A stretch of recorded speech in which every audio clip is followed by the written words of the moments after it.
Good morning. We are very glad to have you with us this morning. And whether you're here with us on site or participating online, we want you to know that you can be a full member of this church. You can participate meaningfully in this vision of learning to live a life of love. And if you do live in the local area, please come and be with us in person next Sunday. We would love to see you. If on-site is your best option, we have a host of resources available for you. On our Facebook page, you'll find the whole service archived. You can watch it, you can share it. On our website, you'll find the sermon content available. You'll find content from our Wednesday and Sunday classes available. And you can also look at Embrace, which is our weekly communication tool. Embrace also provides the links that you need to join us online. I'd love for you to also consider, whether you're online or on site, becoming a financial partner with us. Help us to sustain the good ministry that's happening here. You can do that in 4 ways, any of these 4 ways. You can donate through our website. You can place cash or checks in the contribution tray, which is on a table just outside here on site in our foyer. You can email our church office through the website, and we'll guide you through setting up an electronic transfer with your bank. Or you can even text the number that's on your screen right now. Just put any amount that you'd like, and you can do that right now or during the sermon or afterwards. We are really glad that you're with us. When many of you learned that Kendra and I were moving to Connecticut in January, many of you said something similar. You said something like, "Oh my. Well, just wait till spring." You knew that winters are long in Connecticut. Winters are dark in Connecticut. Winters are cold in Connecticut. The icy fingers of winter grip into March and sometimes even to April, you said. Now, don't get me wrong. This last winter was magical.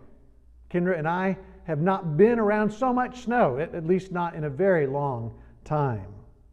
But you knew the cold and dark mornings would wear on us. You knew that the amount of snowfall and shoveling would wear on us. And so time and time again, you just kept saying to us, just wait until spring.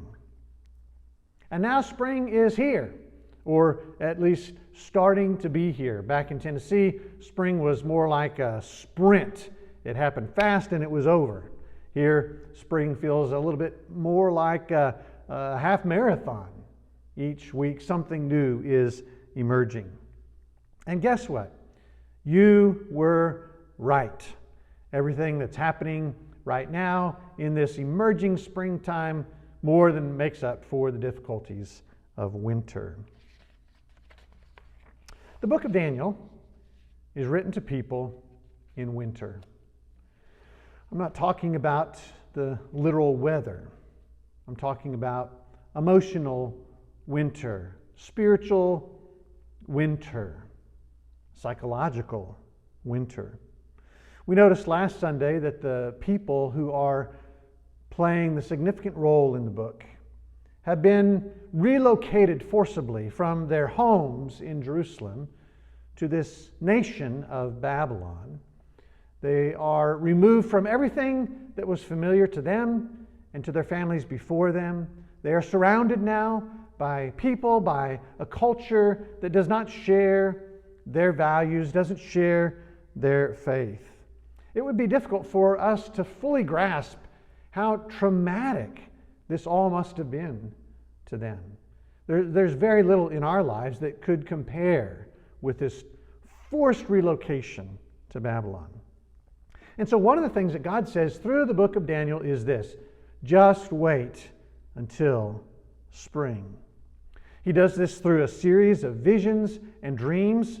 We're going to look at 3 of those visions and dreams in Daniel 2, 7, and 8 this morning. There are more visions and dreams in Daniel 10, 11, and 12, and we'll hold those until the end of this series. So picture number 1 is found in Daniel chapter 2, when the king of Babylon is given a dream of a 4-sectioned statue. Upon penalty of death, he demands that the wisest people in his court, including Daniel, interpret this dream of the four-sectioned statue. And oddly, he won't even tell the wise men what that dream was about. Thankfully, by divine wisdom, Daniel is able to know what the dream was and interpret the dream for the king. The statue in the dream has four parts: a golden head, a silver chest and arms, a bronze middle and thighs, and then feet made of this mixture of iron and clay. There's another figure in this dream. It's a large rock that's not been cut by human hands. In the dream, the rock smashes into the feet. The statue topples. Daniel 2:34. As you looked, a stone was cut out by no human hand, and it struck the image on its feet of iron and clay and broke them in pieces.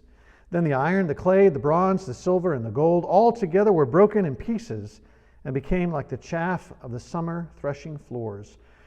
And the wind carried them away so that not a trace of them could be found.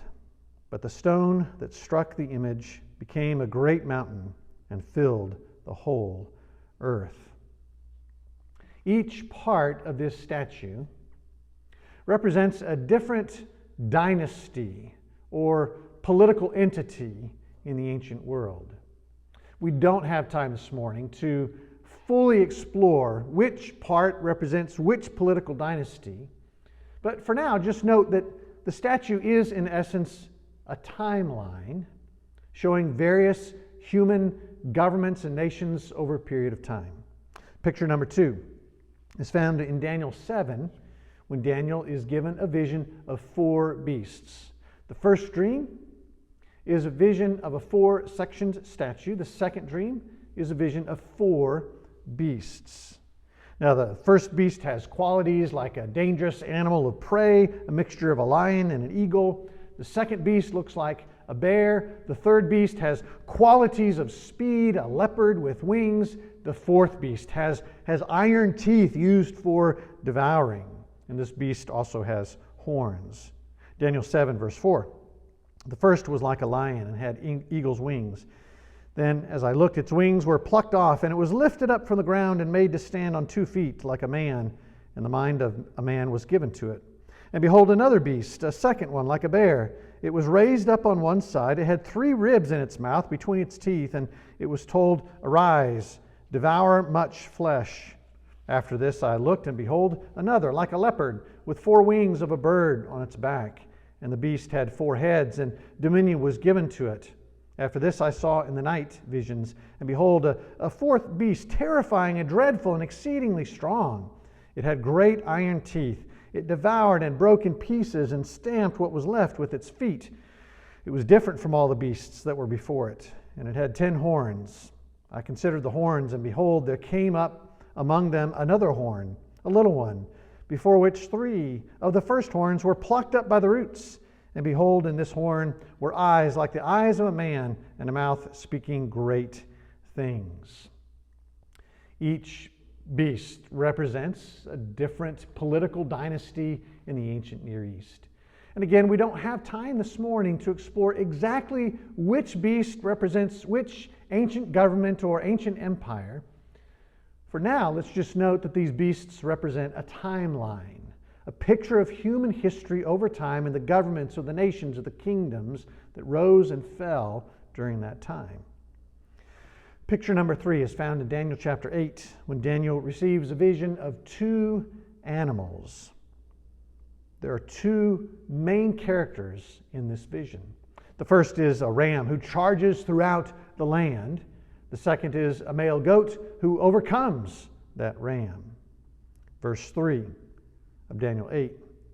I raised my eyes and saw, and behold, a ram standing on the bank of the canal. It had 2 horns, and both horns were high, but one was higher than the other, and the higher one came up last. I saw the ram charging westward and northward and southward. No beast could stand before him, and there was no one who could rescue from his power. He did as he pleased and became great. As I was considering, behold, a male goat came from the west across the face of the whole earth without touching the ground. And the goat had a conspicuous horn between his eyes. He came to the ram with the two horns, which I had seen standing on the bank of the canal, and he ran at him in his powerful wrath. I saw him come close to the ram, and he was enraged against him and struck the ram and broke his two horns. And the ram had no power to stand before him, but he cast him down to the ground and trampled on him. And there was no one who could rescue the ram from his power. Then the goat became exceedingly great, but when he was strong, the great horn was broken, and instead of it there came up 4 conspicuous horns from the 4 winds of heaven. Out of one of them came a little horn, which grew exceedingly great toward the south, toward the east, and toward the glorious land. It grew great even to the host of heaven. And some of the host and some of the stars it threw to the ground and trampled on them. It became great, even as great as the prince of the host. And the regular burnt offering was taken away from him, and the place of his sanctuary was overthrown. These 2 animals represent different political powers in the ancient world. And once again, we just note that overall, the vision is a vision of human timelines. The visions and the dreams in the book of Daniel represent a timeline of human history, a view of what will take place in the future. What we learn is that these dreams and visions come from God. God stands over the human timeline. God has a perspective on our timeline that we do not have. If it is winter, we tend to only see winter. We tend to only see what is in front of us.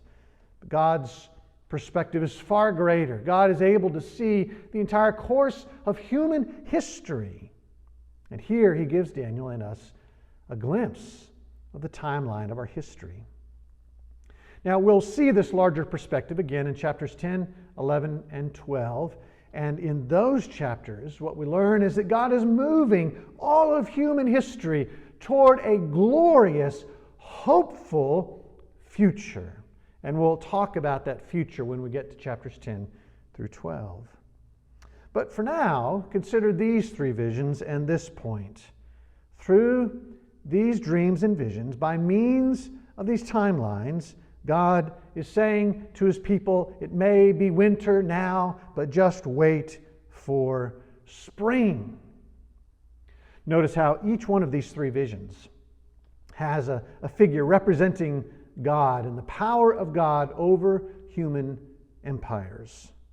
So in chapter 8, the power of the horn of the male goat is overcome by God. Chapter 8, verse 23. And at the latter end of their kingdom, when the transgressors have reached their limits, a king of bold face, one who understands riddles, shall rise. His power shall be great, but not by his own power, and he shall cause fearful destruction, and shall succeed in what he does, and destroy mighty men and the people who are the saints. By his cunning he shall make deceit prosper under his hand, and in his own mind he shall become great. Without warning he shall destroy many. And he shall even rise up against the prince of princes, and he shall be broken, but by no human hand.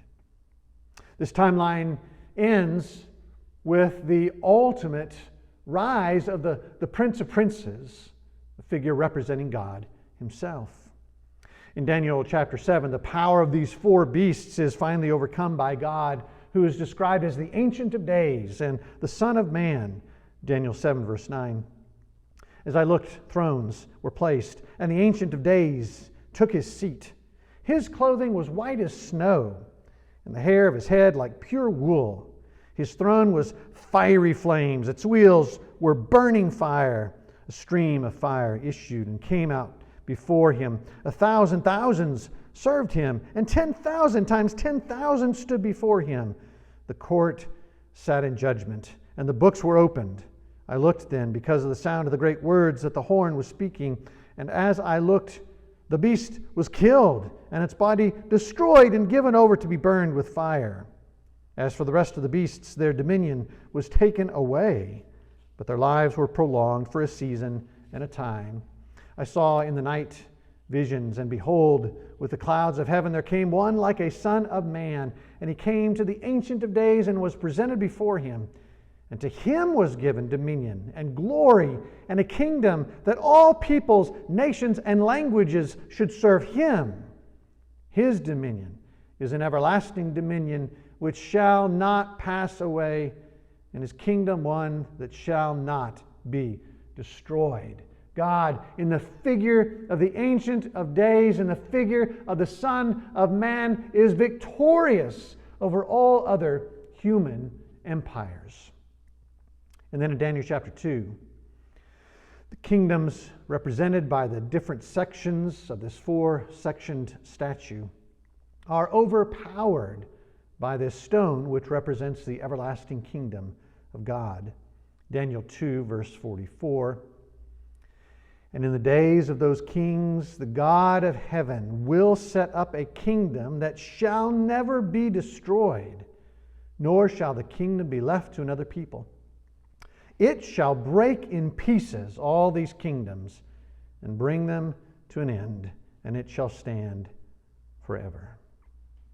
Now, we could spend weeks parsing out all of these details. There are volumes of books trying to understand exactly what all of these symbols mean.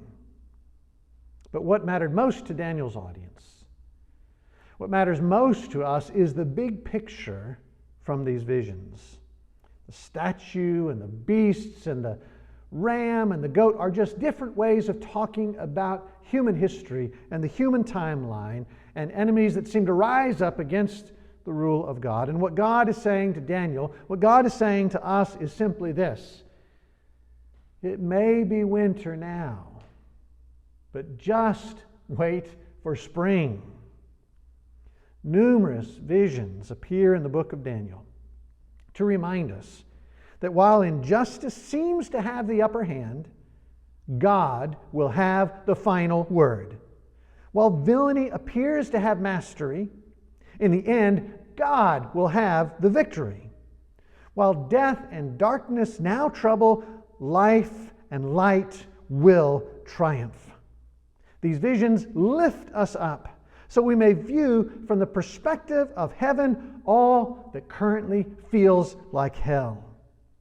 Our limited sight led us to believe it was winter and would forever be. But God's elevated vision enlightens us with the truth that if we will endure, warmer seasons will soon unfold and enliven. There are times when it may appear that God is not in charge. It may appear that human evil is winning the day. It may appear that there is no hope at all. It may be dark and cold and scary and stressful, but just wait for spring. God is over the human timeline. And as we'll see in chapters 10 through 12, God is moving the human timeline inexorably toward this glorious, hopeful future.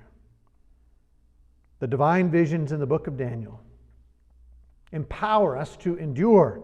They provide us the will to wait. The visions tell us that seasons will change. Just endure. Temperatures will rise. Just wait. Hope will arrive. Just endure. Goodness will win. Just wait. This is not a passive waiting. Daniel and his friends take courageous, costly action in the interim, and so must we. It is a hopeful waiting. A waiting that says all we are currently struggling for will soon spring up. All we've exhausted ourselves for will soon emerge.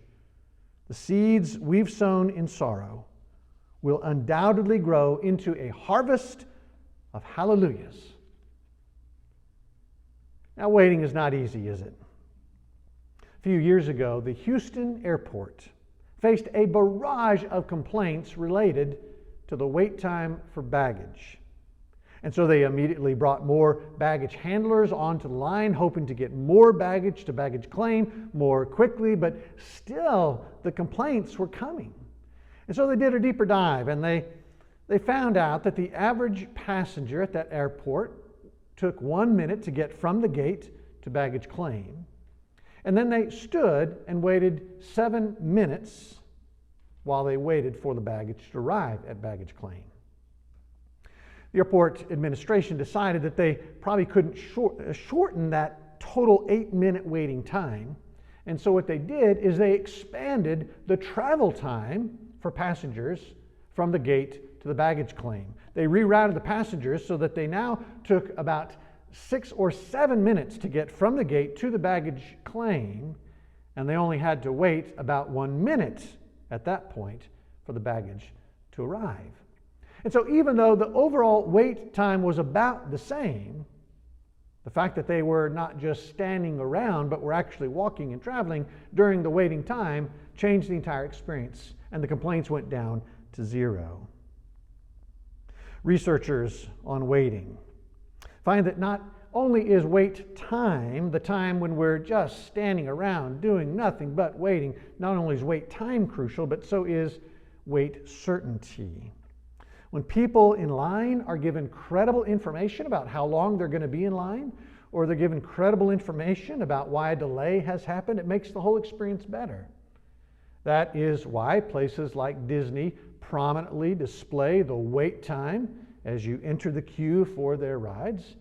And as some researchers suggest, this is why places like Disney overestimate those wait times, so that you are overjoyed when you only had to wait 2.5 hours, even though the wait time was 3.5 hours to get on that ride. Ironically, researchers find that if we have a choice between a line of people that seems to be moving rapidly and a line of people that is moving very slowly, we will choose the line that seems to be moving more quickly, even if we're told the overall wait time will be the same. We do not like to wait. In his book, Hold On, Peter Toohey cites research showing that one of the things that many of us are waiting for is the future. We think about the future 59 times every day, once every 16 minutes. It's likely that every one of you, at some point during this sermon, has drifted off with thoughts about something in the future. And a lot of our waiting for the future is hard. We're frightened about the future. We're uncertain about the future. We're anxious about the future. So is Daniel. So are Daniel's people. And what God is trying to do through these visions is to eliminate some of that stress, some of that anxiety, some of that fear. What God is saying is simply this: it may be winter, but just wait. Spring will soon be here. May you carry these words of hope with you as you live a life of love this week.